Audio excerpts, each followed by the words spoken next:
sweet and pure college student. She was literally the most innocent and genuine person I've ever known.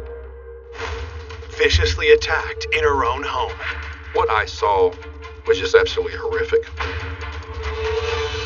This child went through hell. Who would have a reason to want to kill this girl? Police are desperate to find the killer before he strikes again. It's panic. There's somebody capable of doing what they did to Missy out there, and we don't have it.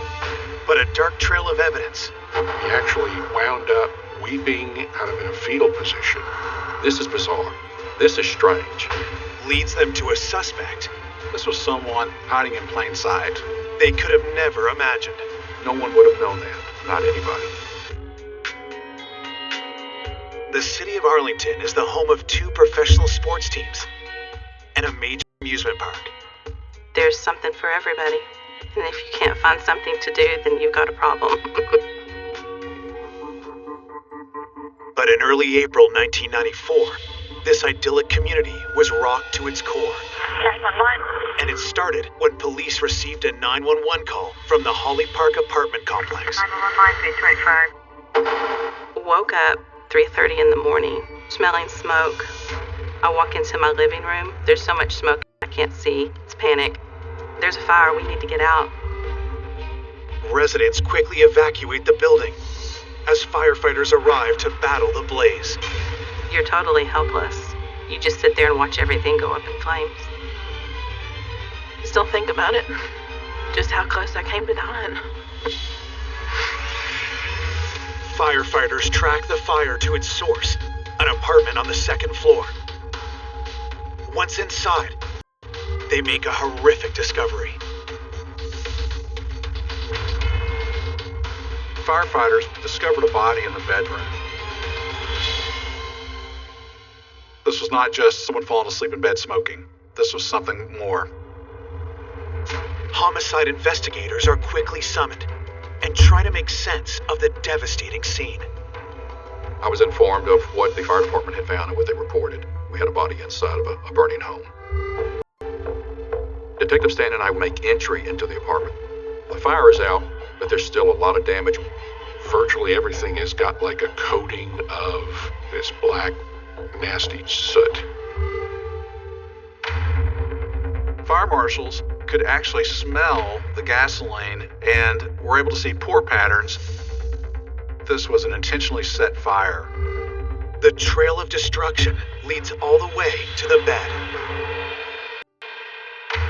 What I saw was just absolutely horrific.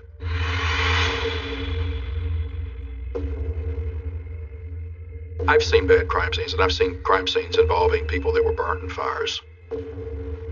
This was elevated. A young lady who you can see, even with the smoke damage and the burn damage, you can still see that this was a victim of a very brutal sexual assault. The body was laying on her back on the bed. The positioning is consistent with sexual assault.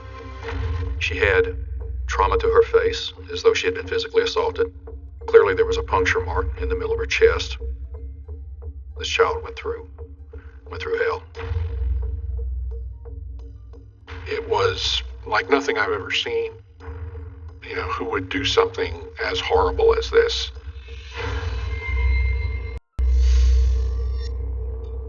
A lot of evidence was destroyed simply because of the fire damage. But we found what we believe might have been the murder weapon. There was a knife in the sink. But fire damage to the knife has robbed investigators of the forensic evidence needed to link it to the killer. Had that fire not been set, we probably would have had latent prints. No telling what we would have had.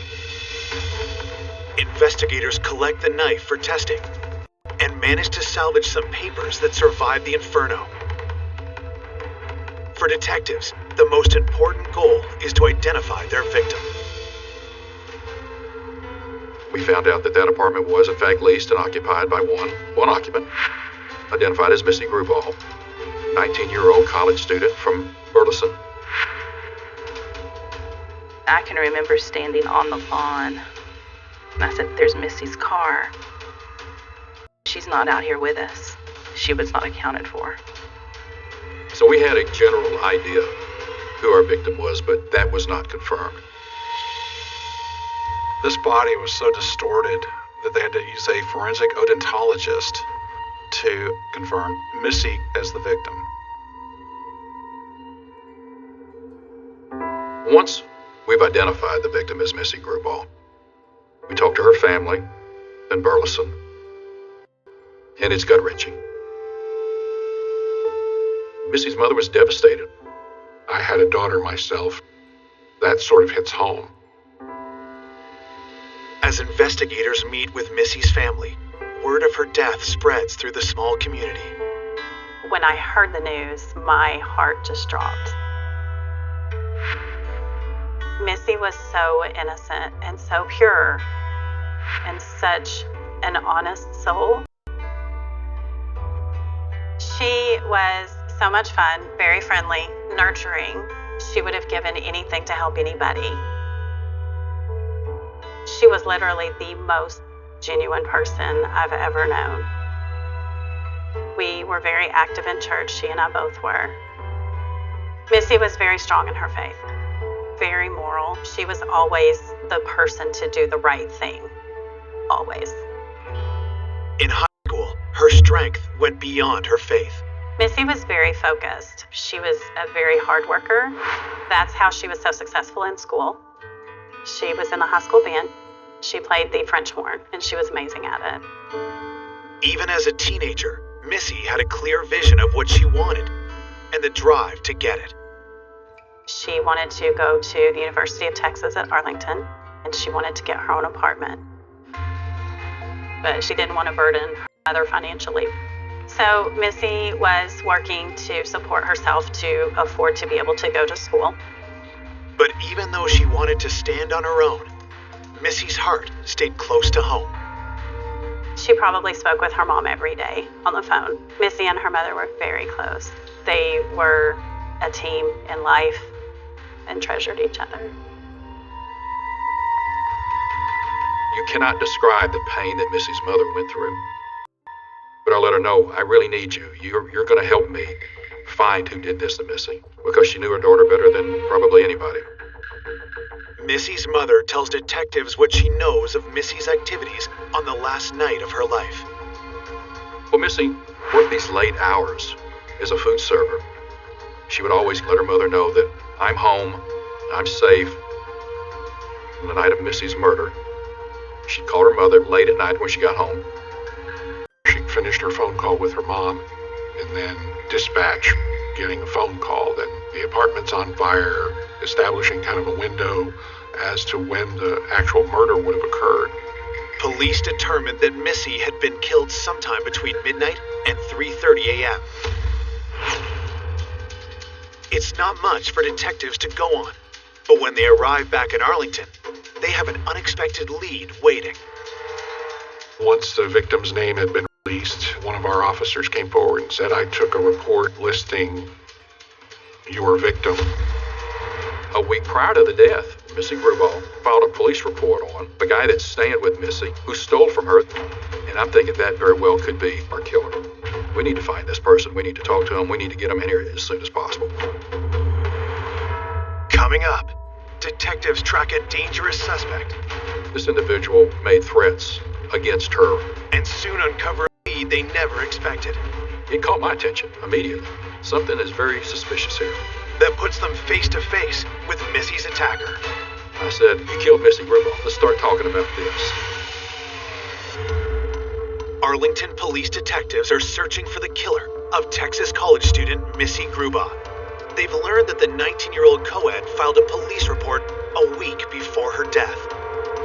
Missy had reported a coworker took her tip jars, over $1,000 worth of tips.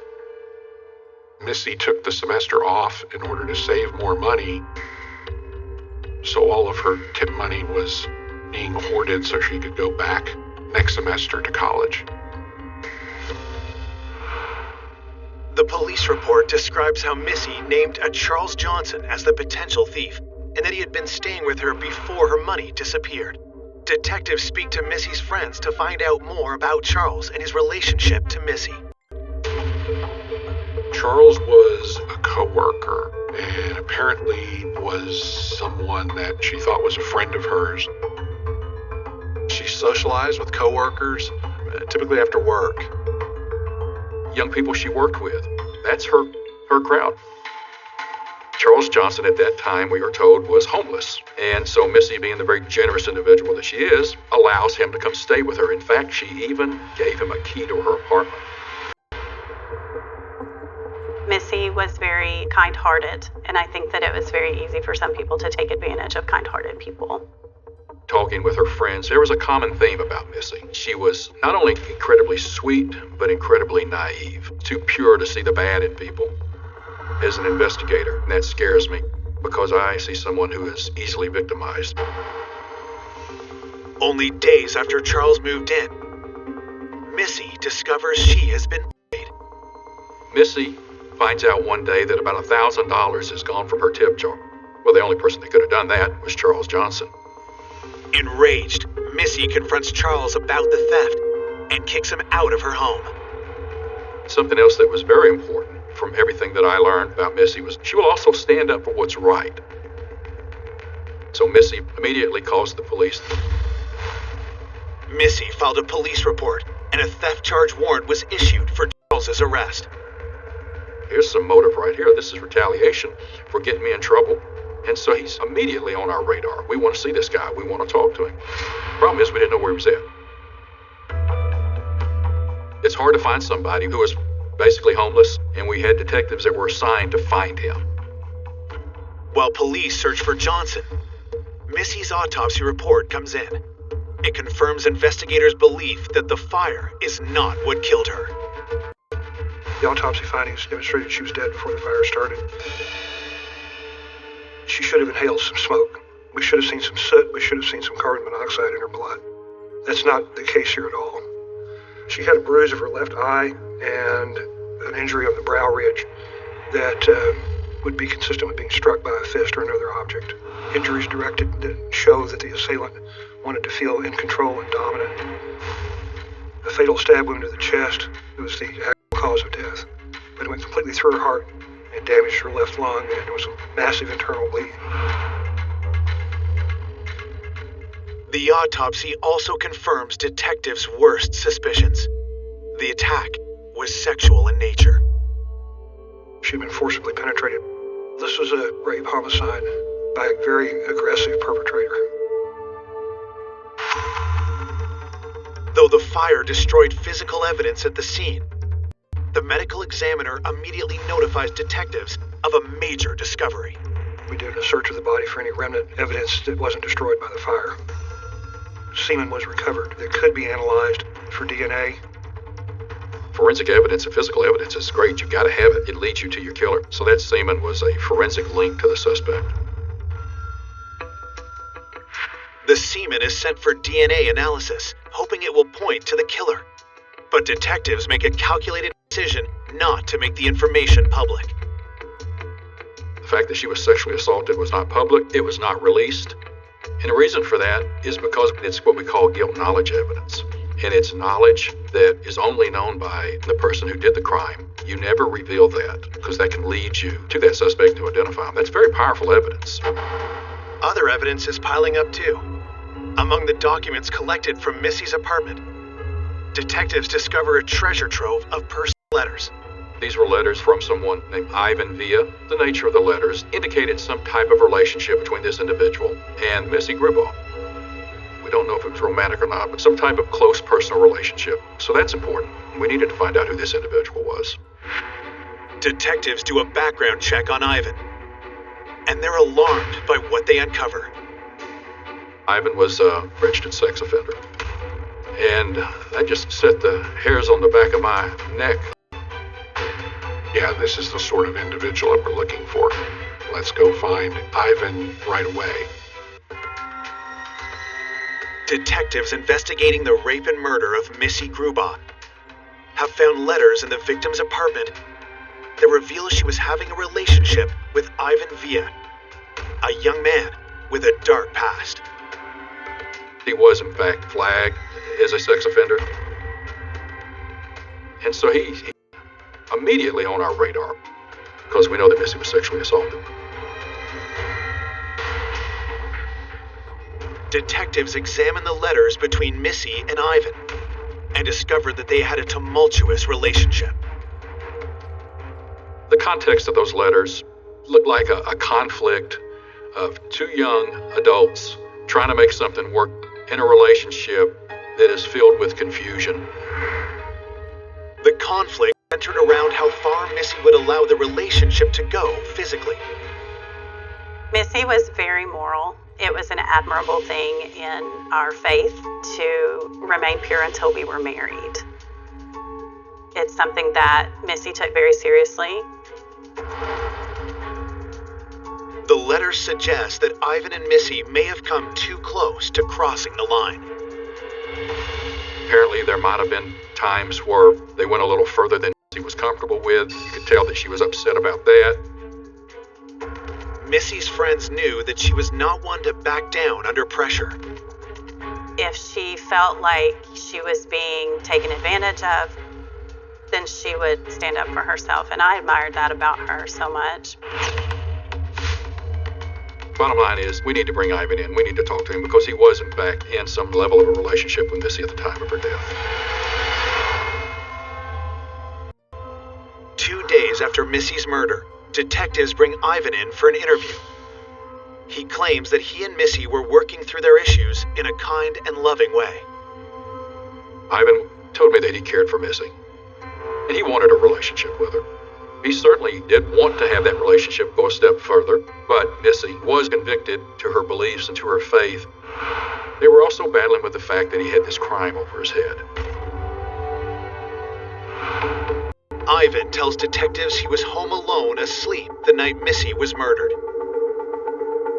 That's not an acceptable alibi for myself or Detective Stanton. But was it really possible this young man could have committed such a horrible crime? When you start talking about the personality of who you're looking for, you gotta be careful. If you start picturing this person as this evil predator, you may miss the actual killer. That's why you have to follow the evidence.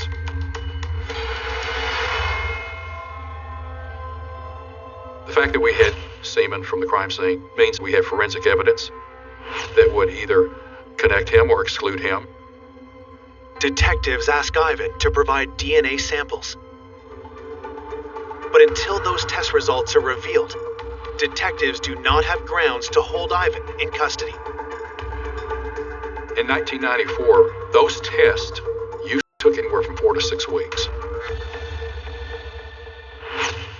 While waiting for results on DNA tests for Ivan and searching for Missy's former coworker Charles Johnson, detectives continue their investigation by canvassing Missy's friends at the restaurant and learn something that adds another suspect to the list.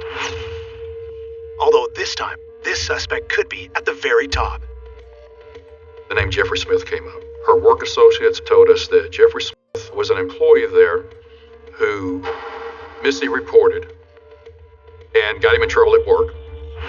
What we were being told is that really upset him and angered him. Restaurant staff tell the detectives that Jeffrey had threatened to kill Missy during an outburst, and he was fired a few weeks later after getting into a fight with a manager. What we are being told is this individual was hot-tempered, and he had made threats against her.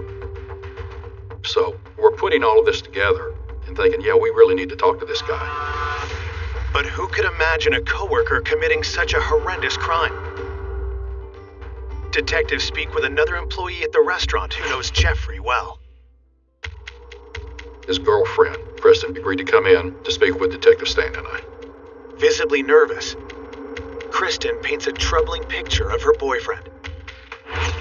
Kristen told us that they were living together, but she also shared that she was concerned with his personality. He was very volatile.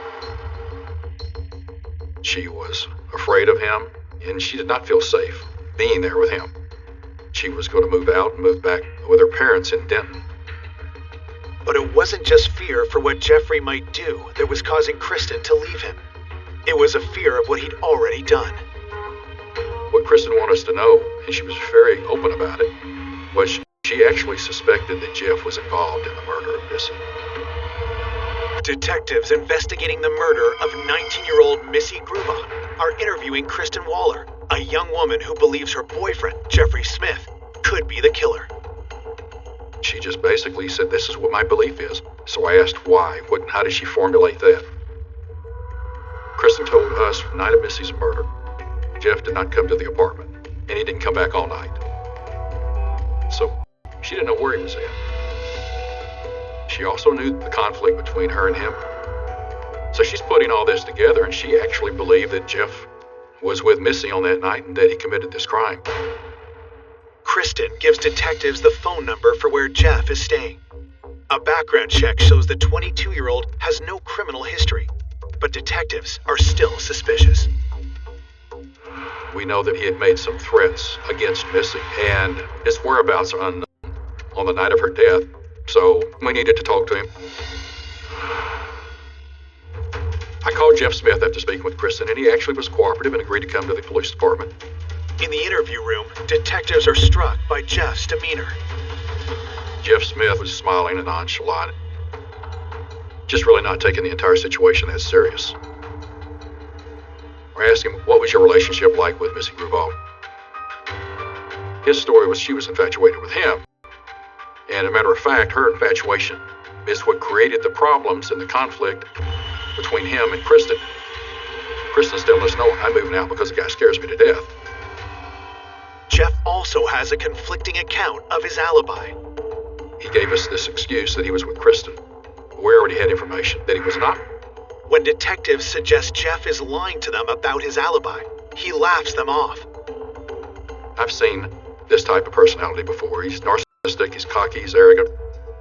And I certainly wasn't going to take anything that he said at face value. Despite their concerns about Jeff, detectives have no evidence to connect him to Missy's murder and are forced to let him go. But before he leaves, they ask him for a DNA sample. And to their surprise, he agrees. He did give us the samples that we needed for a forensic analysis that would certainly connect or exclude him from the murder. Then, 4 days after Missy's murder, Detective Lenore gets a frantic call from Kristen about Jeffrey Smith. He had abducted Kristen earlier in the morning, physically abducted her and drove off with her from her parents' home in Denton. Kristen tells Detective Lenore that Jeff was distraught and held her in an apartment for 8 hours, threatening to kill her if she tried to leave. Kristen's telling us the motive is that Jeff just didn't want her to leave him. He released her safely a little later that day, but now she didn't know where he was at. She was definitely afraid of him.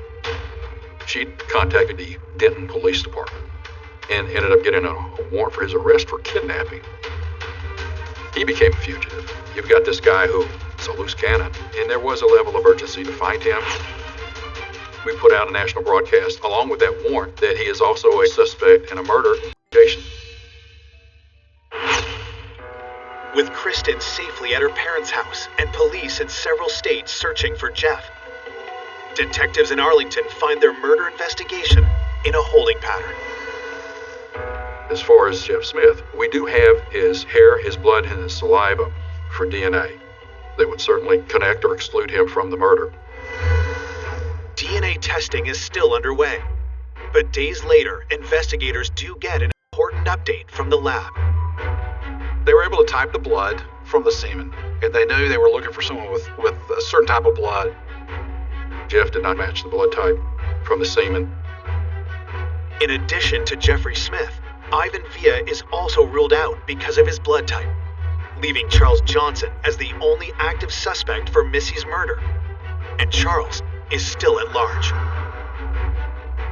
That is incredibly frustrating because there is somebody capable of doing what they did to Missy out there, and we don't have it. As the weeks pass with the case unsolved, Missy's family and friends grow more and more concerned. It was very disheartening for a lot of us. We just watched the news and would hang on to anything that they would mention about it. It made all of us wonder why it happened to Missy. It was was just devastating. Then, a month into the investigation, detectives get a tip from an unexpected source. I got a call out of the blue from Miss Grubauer. She wanted to let me know that she recalled a conversation that she had with Missy. It was so incredibly bizarre. And I just thought something is very suspicious here. Detectives hunting the killer of college student Missy Grubauer have just received a lead that has turned up the heat on a case going cold. The victim's mother recalls a detail from the days just before Missy's death. Missy's mom is providing information about how Missy had talked about this guy, Luis. He was a 32-year-old man who had come over to the apartment, and the main thing that Mrs. Grubauer remembers is that he talked to her all night long till in the early morning hours, but then they got in a pillow fight. At the time, Mrs. Grubauer thought little of the playful incident, but she suggests maybe Luis could help the investigation with information about Missy. Detectives have a different view. This is bizarre. This is strange. The 32-year-old man had a pillow fight with her. It caught my attention immediately. Investigators ask how Missy knew Luis. Luis worked with Missy, and he lived at the Holly Park Apartments. She had done some babysitting for Luis's baby at the apartment complex. Detectives' first stop? The restaurant where Missy and Luis both worked. Luis isn't there, but the manager tells them Luis is a model employee. He was an Army veteran. I learned that about him. No criminal history. Matter of fact, management gave him an award for a heroic act. He stopped a robbery. The detectives ask workers what they knew about Luis's relationship with Missy. Co-workers described Lewis as a friend. Sometimes after work, they might enjoy a beer together. Detectives also hear something that catches them off guard. A work associate relayed to us that Lewis made the comment, and these were his words, is, "I hope they catch that son of a bitch that killed and raped Missy." The fact that she was sexually assaulted, no one should have known that. That was never released. He might have just been speculating, but the fact that it was said really alarmed me. Investigators have uncovered yet another suspicious coworker in Missy's life, one that she saw every day. Detectives asked the manager for Luis's phone number. Told him that I was investigating the death of Missy Grubauer and that his name had surfaced from her babysitting his son, and Luis agreed to come see me. He was relaxed, he was polite, pleasant, regular, clean-cut guy. He told us that Missy used to babysit his son and that they worked together. So I told Luis what I want to do is exclude all of the known males to Missy so that I could find the guilty party. And the process in which I do that is I take samples, blood, hair, and saliva, compare it to the DNA, and exclude them. The request instantly changes Luis's mood. His response immediately was, what are you talking about? Wasn't the evidence all burnt up? And I said, no, it wasn't. I've got significant incriminating evidence that was specifically left there by the suspect. Now his demeanor is changing, and you can see the concern in his face. I kind of even broke my own rule a little bit, because a lot of times I don't like to give guilt knowledge information, but the fact that I knew that he had already said something about Missy being sexually assaulted, I went ahead and revealed to him whoever killed Missy sexually assaulted her, and I've got their semen. And Luis immediately says, I've got to go. I have to leave. And I have no legal right to keep him, regardless of what I believe. I just simply asked Luis, are you going to give me your sample? He says, I got to get out of here. I got to leave. We'll do it Monday. Monday comes and goes with no sign of Luis, but detectives don't let up. I call him. He calls me back Tuesday. We make arrangements for Wednesday. Come Wednesday, he doesn't show up again. Detective Lenore calls Luis at work, but gets some alarming news. Management had informed us that the woman that he was living with at the time his common-law wife, had called and said that he had to leave town. I called her. I said, I hear Luis is gone. You and I need to talk. Jeanette has been living with Luis for 2 years. The couple moved into the Holly Park apartments 6 months earlier. They had been together long enough for them to have a child together. She was also pregnant with another child.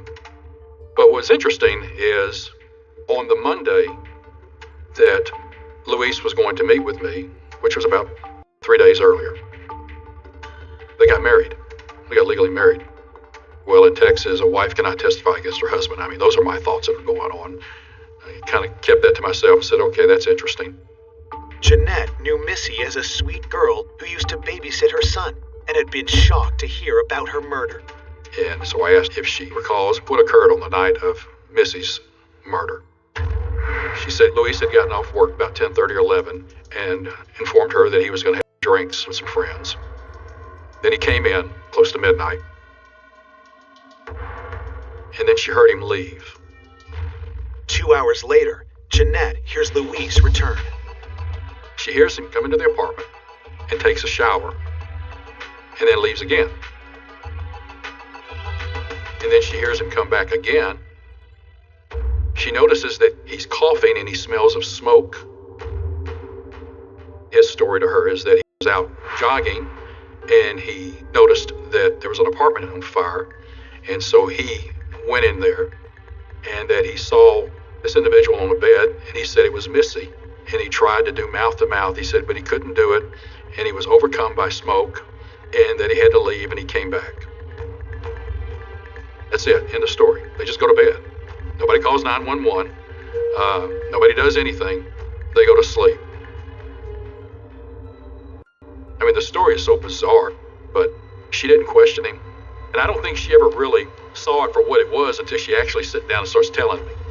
And as she's telling me, reality is setting in as far as what Luis might have done. She's pretty much stunned. I said, I need to go into your apartment. I need to get a search warrant. Investigators descend on Luis and Jeanette's apartment, just a few buildings over from where Missy was killed. One of the things that I wanted was his dog tags. Because he was in the Army, I wanted to know what his blood type was. And I wanted to know if the blood type from his dog tags matched the blood type from the semen. The blood type matches that of Missy's attacker. It's the link detectives have been looking for, and enough to bring Luis in. But first, they'll need to find him. So I got an arrest warrant for Luis. The next day, I get a teletype that the vehicle that Luis was in was found abandoned. Detectives believe they have finally uncovered the man who murdered Missy Grubaugh and set fire to her apartment. But Luis Arroyo has fled Arlington. His car found abandoned and set ablaze in San Antonio. We don't know, but suspected there was evidence there, but the car was pretty much gone. I mean, it was burned up. There's an urgency. We need to find this person as soon as possible. Detective Lenore suspects Luis's wife Jeanette knows where he's hiding. I told her that we realize you had nothing to do with this crime, but you can be a party by covering and by lying. Well, I said, you realize that when she was murdered, she was sexually assaulted. And when she heard that, you could see it upset her. It angered her. Confronted with the full horror of what was done to Missy, Jeanette gives up Luis. Jeanette gave me the address where he was staying in San Antonio. San Antonio Police Department went into the home and arrested Luis without incident. Detectives Lenore and Stanton traveled to San Antonio to confront Luis Arroyo in person. It is the most unique interrogation I've ever seen. I mean, Luis really had like a mental regression, and he actually wound up in a ball on the floor, weeping and kind of in a fetal position. I don't know what he was doing. I just thought he wanted us to have some type of empathy for him. When Luis finally tells his side of the story, it doesn't add up for detectives. He did not admit to sexually assaulting Grubauer. He did admit, yes, I did have sexual intercourse with her. He said, we had consensual sex. I knew it was her first time, and I wanted it to be a very gentle and pleasant experience for her. That just sickened me. What happened to that young lady was anything but gentle and loving. It was brutal. Faced with Luis's denial, Detective Lenore changes tactics. I said, you killed Missy Grubauer. All right, let's start talking about this. He said, I don't remember. I remember getting a knife. I think I did stab her.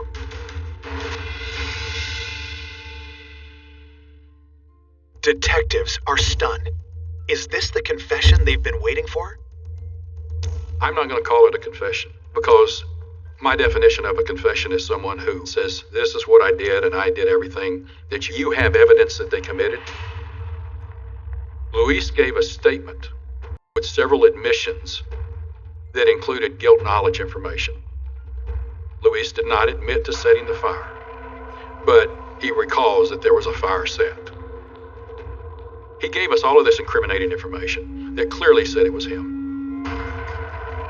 They have enough to charge Luis, but detectives want to make the case against him airtight.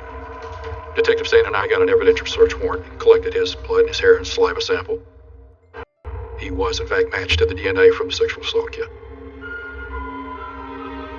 With Luis's statements, detectives can put together exactly what happened on the night Missy was murdered. I believe he went there thinking he could convince her to have intercourse with him. His primary focus was to have sex with that young lady. Maybe initially he thought would be consensual, which it would never happen. So now he's mad at her, and then he took it to another level, physically abused her, sexually assaulted her, and then he killed her. After he killed Missy, he needed to destroy evidence, and that's when he made his decision to set fire to the apartment. Lewis was charged with capital murder. Once we had the written statement, we had the statements from the wife. Pretty straightforward case. As Luis awaits trial, detectives zero in on two former suspects in the case. Charles Johnson was finally tracked down, and he was not even in the area at the time of the murder. Jeffrey Smith was arrested and convicted of kidnapping his girlfriend, Kristen. He received a 4-year sentence. Luis Arroyo's trial lasts only 5 days. But we got a conviction rather quickly. And in Texas, once a person is convicted of capital murder with the death penalty waived, it's an automatic life sentence.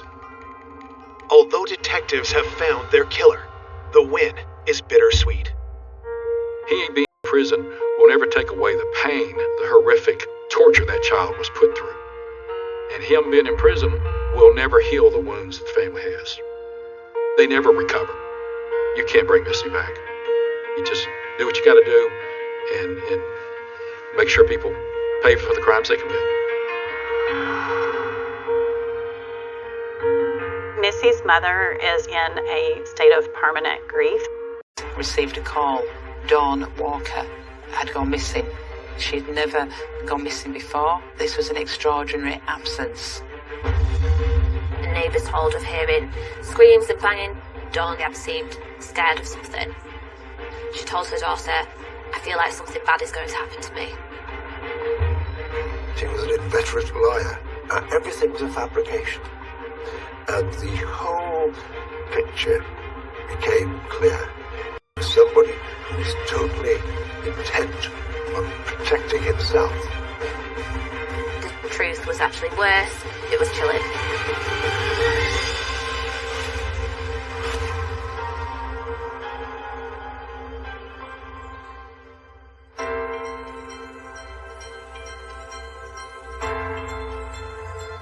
Miles east of Halifax in West Yorkshire lies the charming village of Lightcliffe. It's a nice, close-knit community, it's friendly, everyone knows the neighbours, it's quite residential, family-orientated. So I've lived in Lightcliffe for around 4 years, 4 or 5 years, and my wife's lived here all her life. It's just a very nice feel, close to everywhere you want to be, near Leeds, near Huddersfield. It's just got everything that you want. So I'd say it's very much a place where people would come, move to, so it's definitely a sought after place to want to live, yeah. It's very much a place where, you know, if you're walking down the road and you see someone even in the car or walking, you say hello and you even stop and have a natter with them.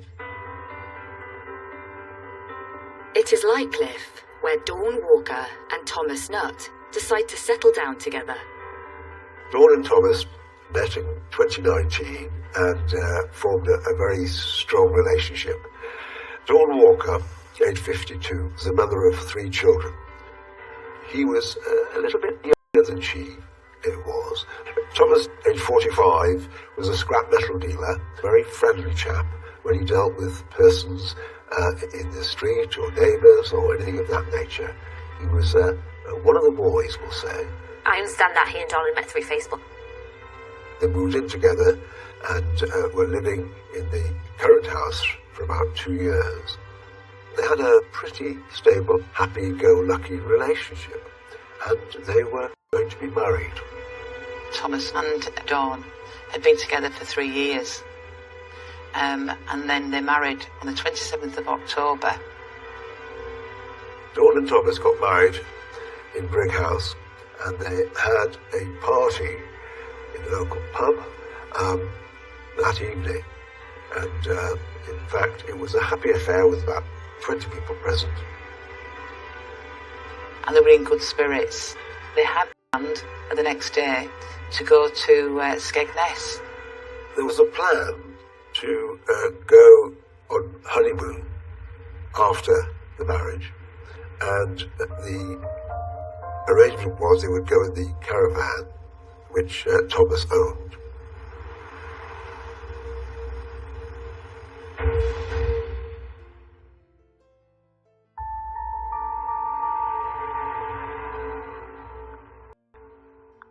The day after the couple went on their honeymoon, the daughters of Dawn received messages from her about what was going on.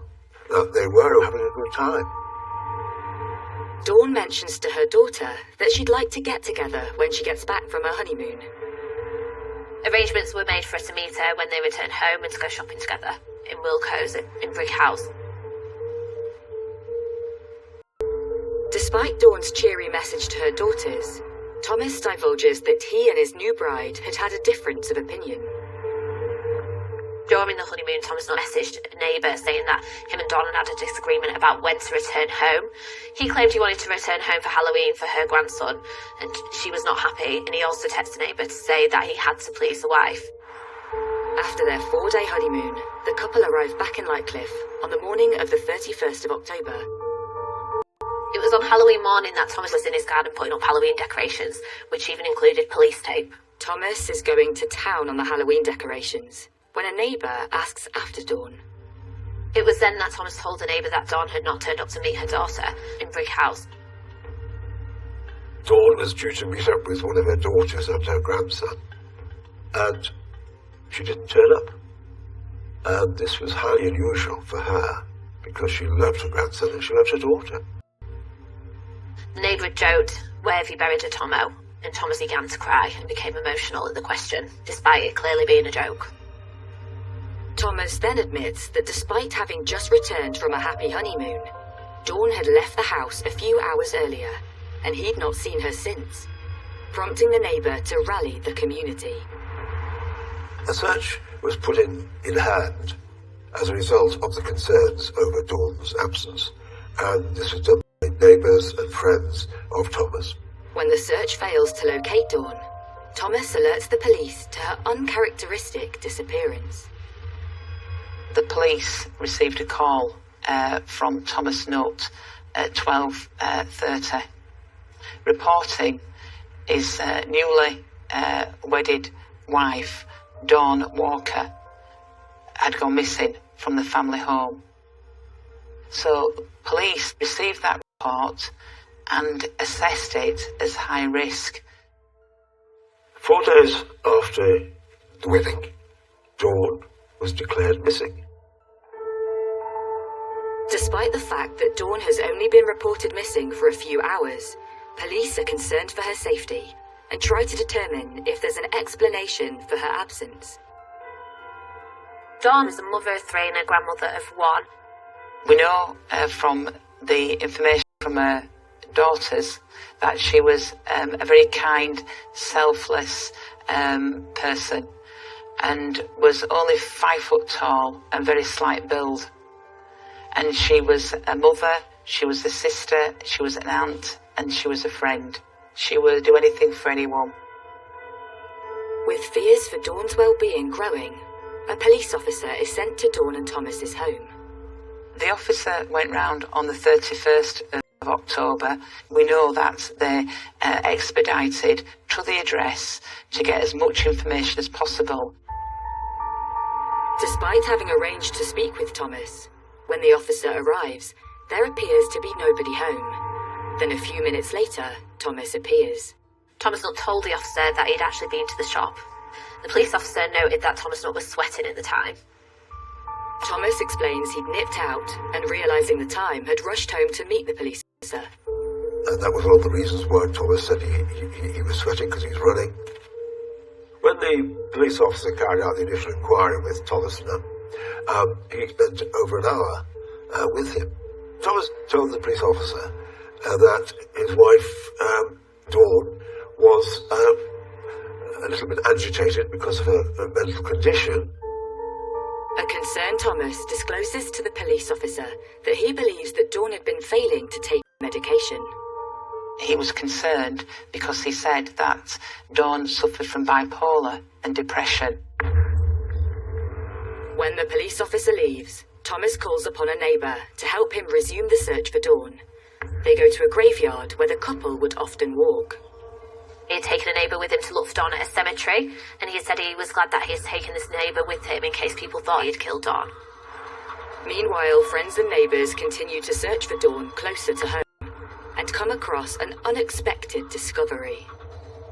They went and looked in fields and bushes behind the property, and they found a suitcase in the bushes close by to the back of Thomas and Dawn's home. Woman saw the suitcase in the area that had been left. It was her partner that had gone looking for Dawn with Thomas, and upon their return, she let him know of her concerns. And that's when he went and discovered the body in the suitcase. And the body was identified as that of Dawn.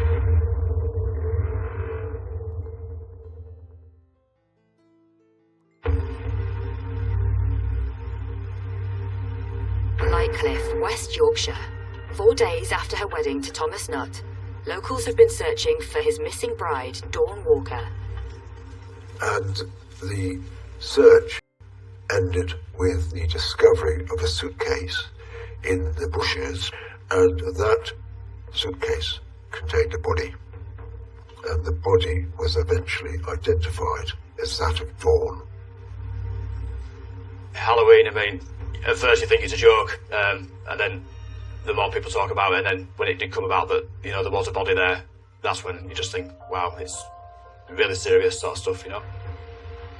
This was clearly not a missing persons case, it was a murder investigation, and the police set about dealing with it as best they could, as quickly as they could. Detectives scrutinised Dawn's movements in the days leading up to her disappearance. Since Dawn and Thomas had been out of town on honeymoon, neighbours report last seeing Dawn at her wedding reception. Dawn and Tommy left the party at 10:20 or thereabouts, picked up by a taxi and taken home. It took 6 minutes to get back to their home, and they alighted from the taxi and went into the house. The police contacted the taxi driver after the event, and she confirmed that there appeared to be a happy atmosphere in the taxi after he picked them up. Obviously they had been drinking, but there seemed to be a good, happy relation. We know Dawn arrived back home on their wedding night. She was spotted on CCTV. It was just after midnight that Thomas Nutt was seen leaving the house again. He was seen actually going to a cash point. And as he went up to the cash point, he pulled up his hoodie so he couldn't actually be seen facially, and he drew out £200 cash from that cash point. That was drawn out on Dawn's card. At 1 a.m, He was spotted in the family's back garden, and then at 5:30 a.m. he was observed by a neighbour having a cigarette on the back step as well. As police look more closely at Dawn's new husband, a worrying picture starts to emerge. Thomas Nutt had been violent towards a previous partner who had become controlling with not letting her leave the house. In July 2020, Dawn had actually messaged the ex-partner of Thomas Nutt's to find out why she had a restraining order put in against him. Nutt had claimed that it was because the woman had cheated on him, but the truth was actually very horrific. The relationship Thomas Nutt had with the woman was marred by violence. So this is an individual who is using their physique and their physical dominance to dominate and impose their will by means of verbal abuse and physical abuse. She actually made Dawn aware of Thomas's behaviour patterns, and she actually had a Facebook dialogue with Dawn, trying to warn her about Thomas's conduct and behaviour. Notwithstanding that, Dawn did stick with the man she loved. The woman then received a message from Dawn in August 21. Dawn said that Nutt had tried to kill her and had bruised her face and tried to suffocate her, but panicked when he saw all the blood. Dawn's friends and family paint a sinister picture of her new husband, Thomas Nutt. By all reports, they had a relationship which was abusive. Family members will say that he was controlling.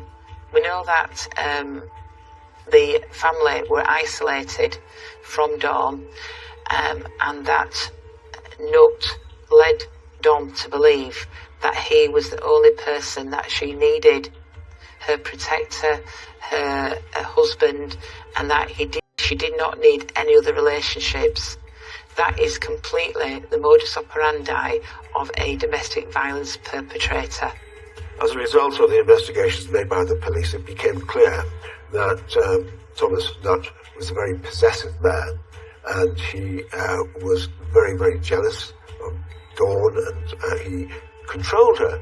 He was coercive in his general behaviour towards her. He wanted his own way, and if he didn't get it, he resorted to violence. They've had previous domestic history in the past. One neighbour says they heard Tomo get off me. And neighbours told of hearing screams and banging before. One of the neighbours went to the house and banged on the door because he could hear screaming that he'd never heard from a lady before. That level of screaming. And Thomas answered the door and said, "Oh, she's not well. Hasn't taken her pills again." Bird walked into the house and discovered Nutt assaulting Dawn, and she'd complained that he was going to kill her. Dawn was seen in 2020 with having injuries including a black eye, and it's understood in the days up to her wedding she also messaged a neighbour asking if she should get the hell out of there. On her wedding day, Dawn had even been seen by her daughter shaking and looked to be unhappy.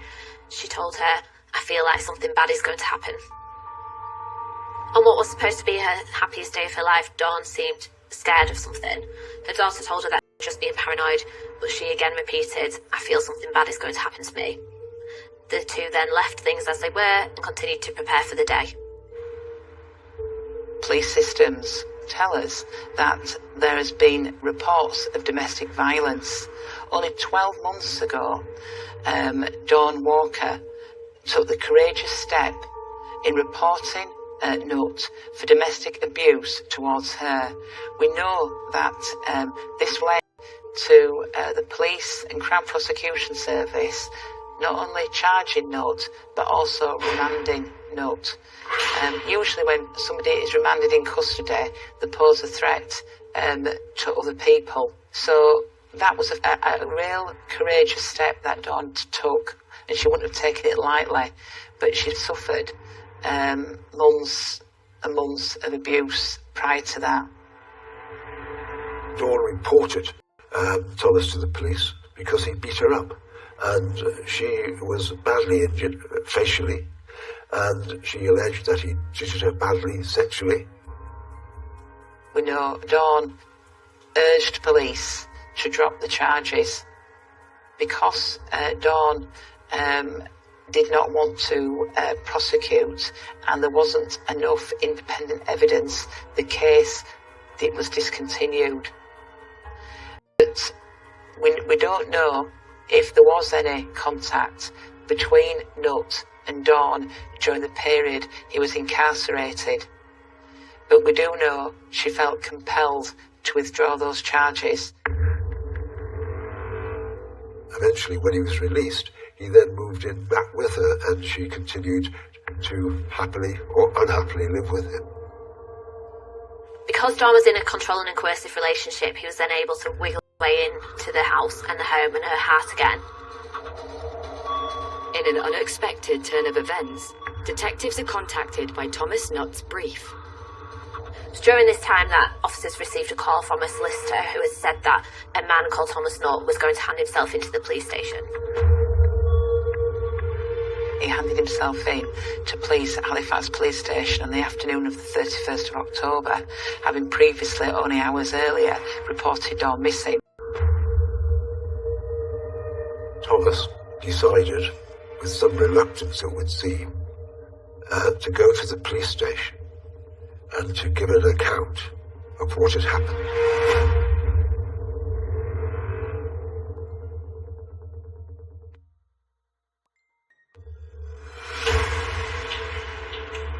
Police are investigating the murder of 52-year-old Dawn Walker.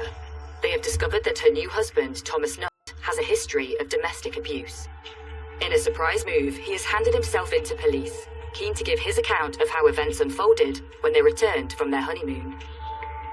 Nutt claimed that the couple had got back from Skegness after 2 days away, and that Dawn had said that she'd wanted a divorce and was going to report him for rape and assault.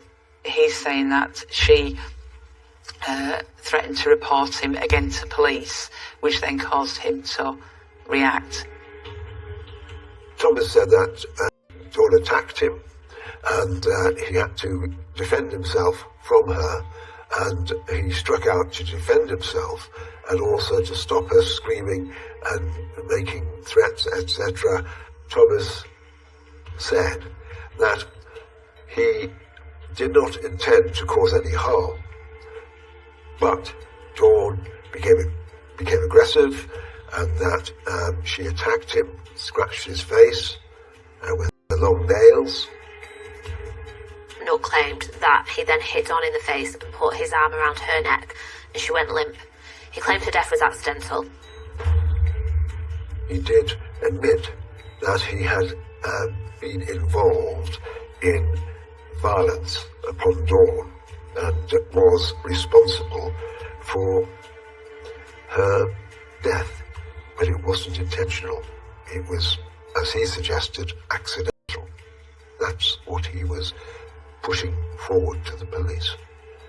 And in fact, he did, in his explanation, try and get that over by saying it all happened so quickly and so suddenly, he didn't realise that she was dead until she collapsed. Thomas Nutt may be claiming his wife's death was accidental, but detectives take a different view. When Nutt has handed himself into police, it's said that he has killed his wife. He's then arrested for murder. But there was a lot of talk around the community of, this murder had taken place and how horrific it was. So it was just quite intriguing at that point as to, what had actually happened. The family of a woman who was found dead in Halifax on Sunday have paid tribute to her. The body of 52-year-old Dawn Walker was found near Aysgarth Avenue in Lightcliffe. Police have arrested a 45-year-old man and he remains in custody. And ultimately, when he's interviewed by police, it's a deck of cards then that has fallen down, because once the police have found the body, and the body is obviously met an unnatural death, he becomes a suspect by way of him being the last person that he's seen to see her alive, but also because of the domestic violence history. And he knows that, which has probably led him to go to the police and try and get his point of view forward to the police, even though he's admitted killing her. Thomas Nutt is charged with the murder of his wife Dawn Walker, but Nutt remains resolute in his account of her death being unintentional. He says that it was manslaughter and he didn't mean to kill her. He'd pleaded not guilty and a trial date was set.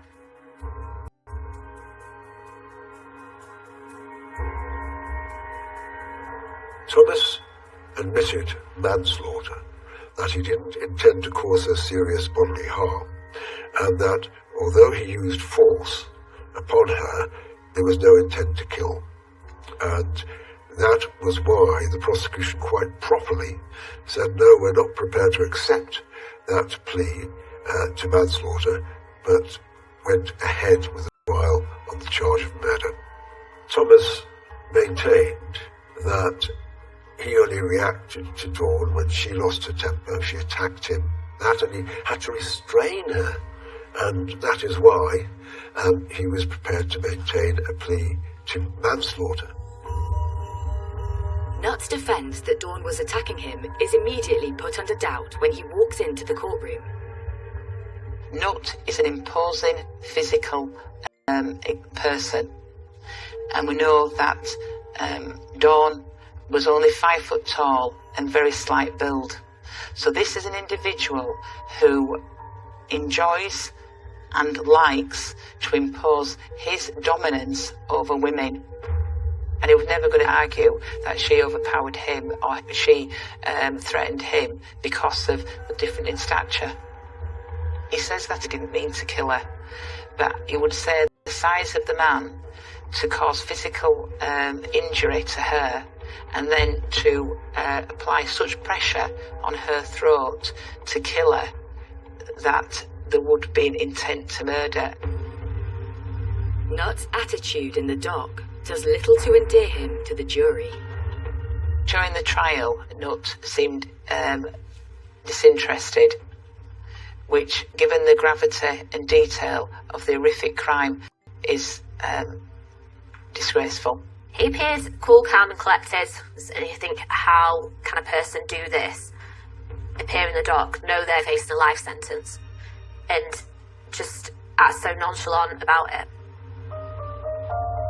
The prosecution revealed to the jury what they claimed to be Nutt's web of lies, starting with the honeymoon to Skegness. Because his story was that they'd gone off for the honeymoon in the caravan, and they'd spent a couple of nights in the lay-by, where they had a good time watching DVDs and things like that.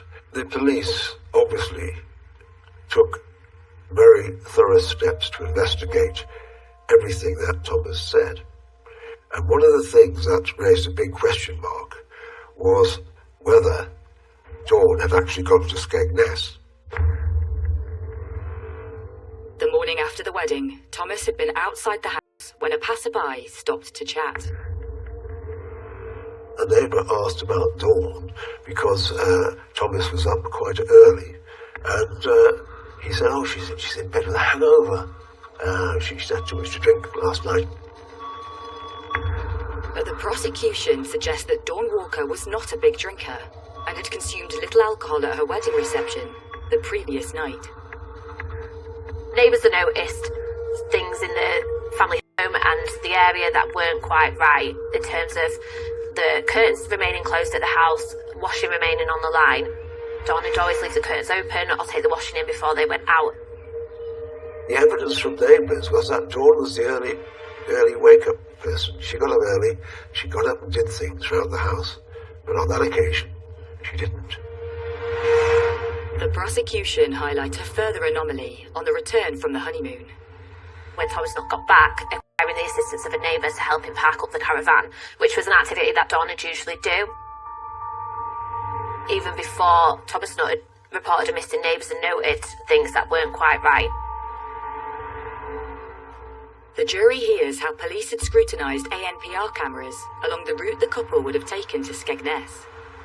The CCTV showed that when he left the house, Thomas was clearly in view. There was no sign of Dawn. She wasn't in the passenger seat, and he actually put things on that seat, and she wasn't anywhere to be seen. And on the trip down to Skegness, various cameras, CCTV cameras, showed there was nobody in the passenger seat. So the police did a thorough investigation of CCTV down to Skegness, and every bit of evidence from CCTV showed that Dawn was not in the car. So she wasn't visible on the way down to Skegness. And on the return journey from Skegness, there were other camera shots, CCTV shots, which also showed no Dawn. Despite Nutt's defence that Dawn's death was an accident, when they returned home from their honeymoon on the 31st of October, the evidence dictates otherwise. The last person to see Dawn was her maid of honour after the wedding celebration in the pub, and eventually the taxi driver. And beyond that, the only person who claimed to have seen Dawn was Thomas Nutt. Everything about her going to Skegness and things that would supposedly happened were untrue. Dawn had not gone to Skegness. He killed her on the night of the wedding.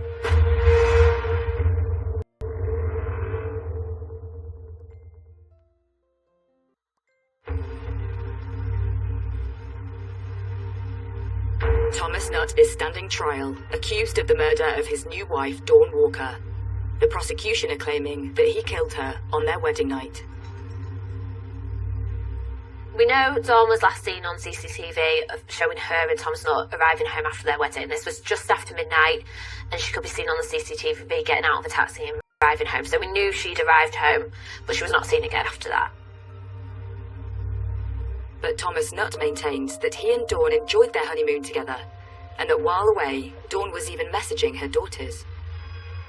There's an expectation that he goes on honeymoon, and there's also an expectation that she will want to speak to family and friends. We know that when he was in the caravan, that he communicated purporting to be Dawn to a daughter. Again, all knowing that he had already killed her mother. We know that on the 30th of October, he again, purporting to be Dawn, messaged and contacted the daughter, asking to meet up in Brighouse the following day. Again, keeping that pretense up that she's alive. Thomas Nutt has said he'd killed Dawn on the 30th, but she had not actually been seen since the night of her wedding. He probably said that he'd killed her on the 30th because there was less time, and also he's not been preventing a lawful burial for as long as he would have been had he fessed up to killing her on the 27th. Having killed her on the night of the wedding, Nutt goes ahead with their planned 3-day honeymoon to Skegness. Because it's a spontaneous act, he's now thinking, what do I do? And from that moment on, he's then now got to deal with the fact that he's a newly married man. There's an expectation that he goes on honeymoon. How does he explain her absence?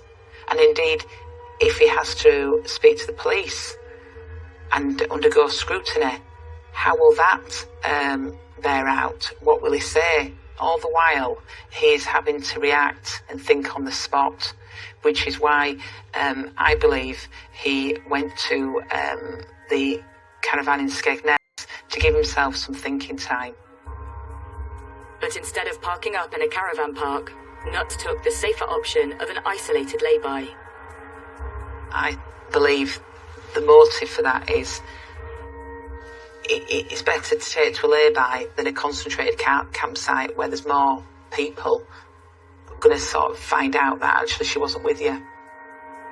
On his return from the honeymoon, and having bought some thinking time, Nutt reports his wife missing.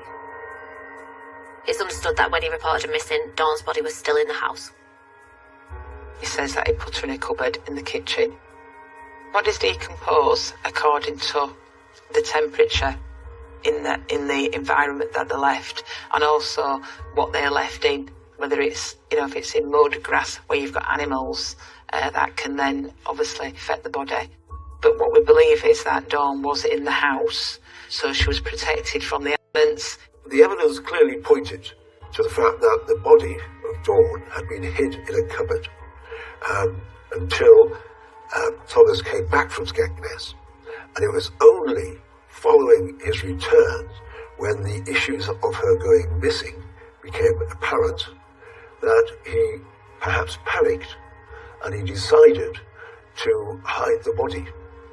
And that's when he stuffed her body into the suitcase and pushed it over his garden in the backfield.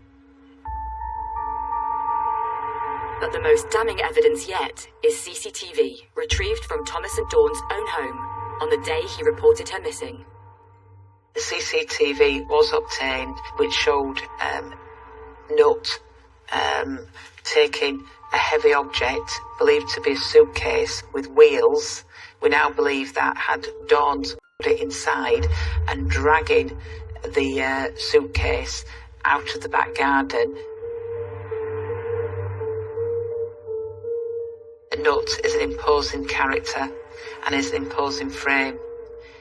Even for his size, to drag a body in a suitcase would have taken great strength and great effort. So the deposition site of the body would always would have been nearby. And the prosecution suggests that the place selected to leave Dawn's body was chosen by Nutt in order to avoid detection. When you're dragging such a heavy object, and it's in an unnatural way down a street or across a field, the chances of you being exposed or seen by a dog walker or a neighbour or member of the community as being out of the ordinary is that bit greater. Because when he had dragged the body to the deposition site, he'd already reported Dawn missing. There is a further revelation in the time of day this footage was filmed. CCTV captured him returning just in time for an officer to speak with him about Dawn's missing person case. The police officer noted that Thomas Nutt was sweating at the time. Thomas Nutt told the officer that he went to the shop. It was after the PC left that Thomas Nutt was then seen on CCTV going back into his garden to conceal the marks left by the suitcase.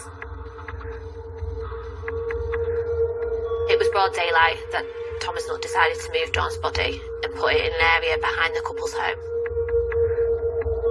The defence raised questions as to why Nutt would take such a risk, but the prosecution have a compelling theory. So after Thomas Nutt had reported Dawn missing, he was made aware that a visit would be made by an officer. It was then that he began to panic that they would discover Dawn's body. Thomas Nutt got rid of her body because he knew the police were going to search his house. It is Dawn Walker's post-mortem results that expose the most disturbing details in the case against Thomas Nutt. Dawn had suffered significant injuries before and after her death. Before death, she had received injuries to her face, including a laceration and bruising. Dawn had been strangled. The damage to the neck had been caused with considerable force.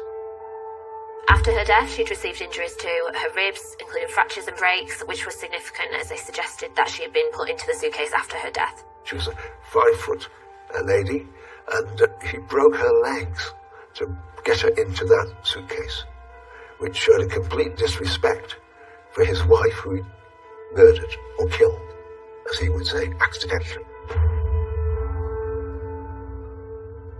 So there will have been rigor mortis from Dawn, which explains why Nutt had to break her legs and such like to squeeze her into the suitcase, because her body would have been stiff, but she suffered immensely by the sounds of it. With all the details of the investigation now laid before the court, it is down to the jury to decide if Thomas Nutt is guilty of murder or the lesser charge of manslaughter. It is very difficult to determine what goes through the mind of a person when they are attacking somebody else. Was he intending to kill? Was he wanting to harm her in such a way that she would never recover? Was he just a violent person who lost his temper? Was he a narcissist who couldn't tolerate being challenged? Was he a psychopath? Who knows what was in his mind? Who knows what drove him? The jury was sent out on the 10th of August shortly after 10 a.m. and returned at 2:30. They'd unanimously reached a verdict of guilty for murder. He sat at the back of the court listening to everything, and then when he was found guilty, it said an expletive to the judge and showed absolutely no remorse whatsoever. The judge summed up to say that he was a bully and that he was a threat to women and that he'd used his physicality to impose his will on women. The West Yorkshire man who killed his wife on their wedding night and stuffed her body into a suitcase has been jailed for life. A warning: you may find the following video distressing. Police have released CCTV footage showing 46-year-old Thomas Nutt with the suitcase before he dumped Dawn Walker's body in bushes behind their home in Lightcliffe near Halifax. Nutt had strangled the 52-year-old just hours after they were married. Thomas Nutt was handed a life sentence with a minimum term of 22 years, less time spent on remand in custody. He was told by the judge that he would spend 21 years behind bars before going before the parole board, who will determine whether he is safe to be released. The judge said Dawn had been subjected to domestic violence throughout the course of their relationship. Everything was a fabrication, and the whole picture became clear that Thomas was an inveterate liar. He was somebody who was totally intent on protecting himself, having killed Dawn, and kept it up until, in fact, the last minute, until, of course, he was exposed as a liar and a murderer. The way this case played out was one of the worst cases of domestic violence that I've seen in my career. In particular, the way that Thomas Nutt treated his wife after she died, his disregard for her and her dignity overplayed anything else. He had no compassion and no remorse for what he'd done. What I would do is to urge anyone who is listening to Dawn's story and other countless victims of abuse to come forward, report to the police. You are not alone. There is a wealth of support out there for you. The court heard statements from both Dawn's daughter and her sister. Dawn's daughter said she lost a part of her when she got the call saying that her mum's body had been discovered. She described Dawn as a beautiful soul and said she had lost her greatest support.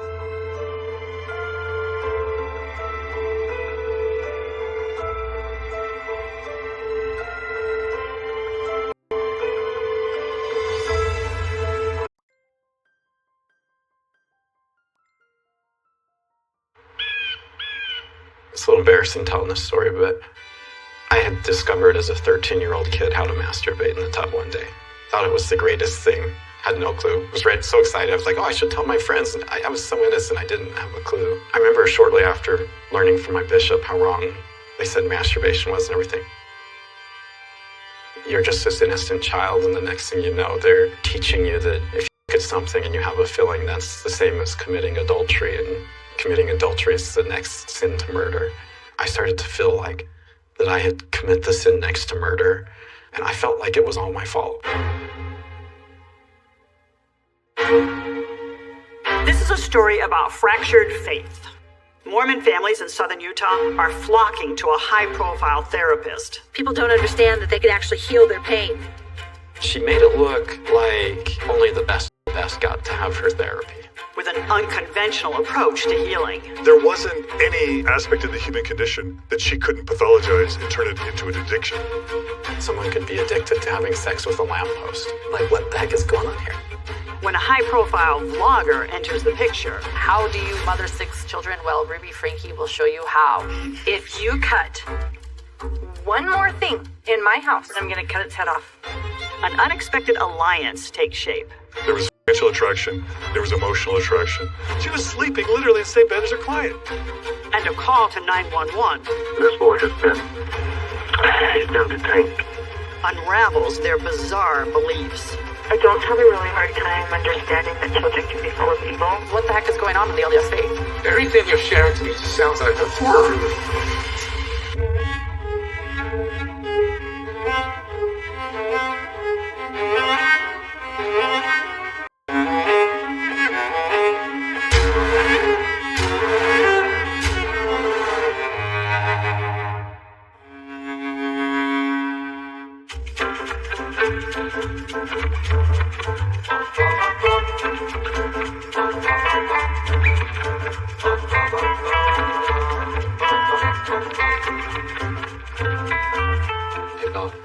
I don't tell people this much. Bella's actually my service animal. She's trained So if I ever have PTSD, she comes and just like hits me with her nose. She's so good at it. She reads your eyes if they like dilate. My name is Adam Paul Steed. I was raised in the heart of the Mormon Church. I was taught to pray every single day, that I would get married in the temple, and then I would go on a mission. My name's Paul Steed. This is my 1946 Willys Jeep. I had one of these in high school, and for 40 years I've tried to get another one. And Adam found this one, called me up, and he said, "Dad, I found your Jeep. All my kids, I want them to get baptized, and I want them to be Boy Scouts, and then I want them to go on missions." Everybody wants to say, what was the one reason why you left the Mormon Church? But people like us don't leave for one reason. I had a good childhood. I just had people that tried to repaint it.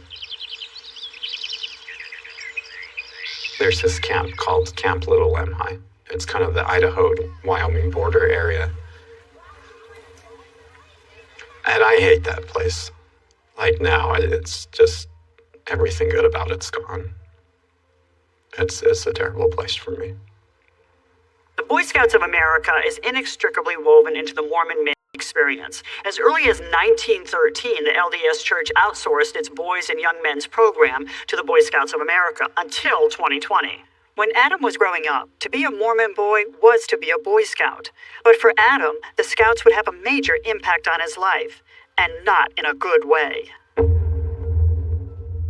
I came home from camp after getting sexually molested multiple times by a serial sexual predator. He was the second in charge of Camp Little Lemhi. I was like 14 and he was like 25 or 24. At first, Adam hides his abuse, but when he learns that this is happening to other Scouts, he does what he should have done. He brings it to the attention of the adults in charge of the camp, and nobody did anything.